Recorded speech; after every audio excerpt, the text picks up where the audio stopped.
ಕರ್ನಾಟಕ ರಾಜ್ಯದಲ್ಲಿ ಹುಟ್ಟಿ ಬೆಳೆದ ಸಾಧು ಸಂತರು ಸಾಧಕರು ದಿನಾಚರಣೆಗಳನ್ನು ಮಾಡುತ್ತಿರುವ ರಾಜ್ಯ ಸರ್ಕಾರ ಸಂತರು ಸಾಹಿತಿ ಹಾಗೂ ಜಾನಪದ ಕವಿ ಸಂತ ಶಿಶುನಾಳ ಶರೀಫರ ಜಯಂತಿಯನ್ನು ಮಾತ್ರ ಆಚರಣೆ ಮಾಡುತ್ತಿಲ್ಲ.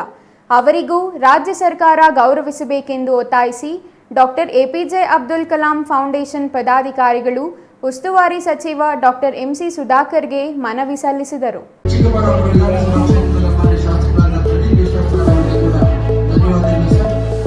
ಚಿಕ್ಕಬಳ್ಳಾಪುರ ಜಿಲ್ಲೆಯಲ್ಲಿ ಮಿಸೈಲ್ ಮ್ಯಾನ್ ಮಾಜಿ ರಾಷ್ಟ್ರಪತಿ ಅಬ್ದುಲ್ ಕಲಾಂ ಚಿಂತನೆಗಳು ಅವರ ಕಾರ್ಯಚಟುವಟಿಕೆಗಳನ್ನು ಪ್ರಚಾರ ಮಾಡುತ್ತಿರುವ doctor APJ Abdul Kalam foundation ಪದಾಧಿಕಾರಿಗಳು ಇಂದು ನೂತನವಾಗಿ ಉದ್ಘಾಟನೆಗೊಂಡ ಗಾಂಧಿ ಭವನದಲ್ಲಿರುವ ಗಾಂಧಿ ಪ್ರತಿಮೆಗೆ ಮಾಲಾರ್ಪಣೆ ಮಾಡಿದರು.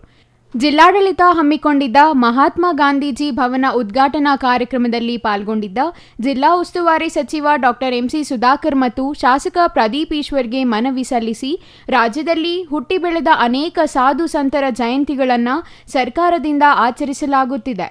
ಆದರೆ ಕನ್ನಡ ಸಾಹಿತ್ಯವನ್ನೇ ತಮ್ಮ ಆಡು ಭಾಷೆಯಲ್ಲಿ ಜಾನಪದ ಸೊಗಡಾಗಿಸಿಕೊಂಡು ಸಾವಿರಾರು ಗೀತೆಗಳ ಮೂಲಕ ಜನಪದ ಕವಿಯಾಗಿ ಮನೆ ಮಾತಾಗಿರುವ ಸಂತ ಶಿಶುನಾಳ ಶರೀಫರ ಜಯಂತಿಯನ್ನು ಆಚರಿಸುತ್ತಿಲ್ಲ.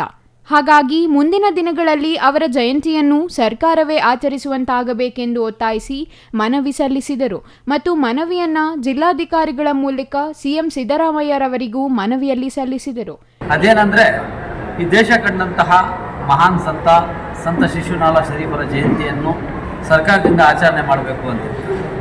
ಯಾಕೆ ಅಂದರೆ ಹಾವೇರಿ ಜಿಲ್ಲೆಯ ಶಿಗ್ಗಾವಿ ತಾಲೂಕಿನ ಶಿಶುವಿನ ಹಾಲದಲ್ಲಿ ಜನಿಸಿದ ಸಂತರು ಸಂತ ಶಿಶುನಾಳ ಶರೀಫ ಅಪಾರ ಕನ್ನಡ ಪ್ರೇಮಿ, ಎಲ್ಲ ಜಾತಿ ಎಲ್ಲ ವರ್ಗದ ಎಲ್ಲರ ಹೃದಯಗಳನ್ನು ಗೆದ್ದಿರುವಂತಹ ಸಂತ ಶಿಶುನಾಳ ಶರೀಫರು ಅವರ ಒಂದು ಜಯಂತಿಯನ್ನು ಸರ್ಕಾರದಿಂದ ಆಚರಣೆ ಮಾಡಬೇಕು ಮುಂದಿನ ದಿನಗಳಲ್ಲಿ ಅಂತೇಳ್ಬಿಟ್ಟು ಗಾಂಧಿ ಜಯಂತಿಯ ಒಂದು ಸಂದರ್ಭದಲ್ಲಿ ನಾನು ವಿಶೇಷವಾಗಿ ಯಾಕೆ ಕೊಡೋಕ್ಕೆ ಇಷ್ಟಪಡ್ತೇನೆ ಅಂದರೆ ಸತ್ಯ ಮತ್ತು ಅಹಿಂಸೆಗೆ ಹೆಸರಾದಂತಹ ಗಾಂಧೀಜಿಯವರು ಇವತ್ತು ಅವರ ಜಯಂತಿ ಅಂಗವಾಗಿ ನಮ್ಮ ರಾಜ್ಯ ಸರ್ಕಾರ ಈ ಒಂದು ಸಂತ ಶಿಶುನಾಳ ಶರೀಫರ ಜಯಂತಿಯನ್ನು ಆಚರಣೆ ಮಾಡಬೇಕು ಅಂತೇಳ್ಬಿಟ್ಟು ಒತ್ತಾಯ ಮಾಡುತ್ತಾ ಈ ವೇಳೆ ಪ್ರಧಾನ ಕಾರ್ಯದರ್ಶಿ ಹಾಶಿಂ ಬನ್ನೂರು, ಜಿಲ್ಲಾಧ್ಯಕ್ಷ ರಾಜಶೇಖರ್, ಅಲ್ಮಿನ್ ಕಮಿಟಿ ಅಧ್ಯಕ್ಷ ಸೈಯದ್ ಅಮಾನುಲ್ಲಾ ಇತರರು ಹಾಜರಿದ್ದರು. Nandakumar, CTV news, Chikkaballapur.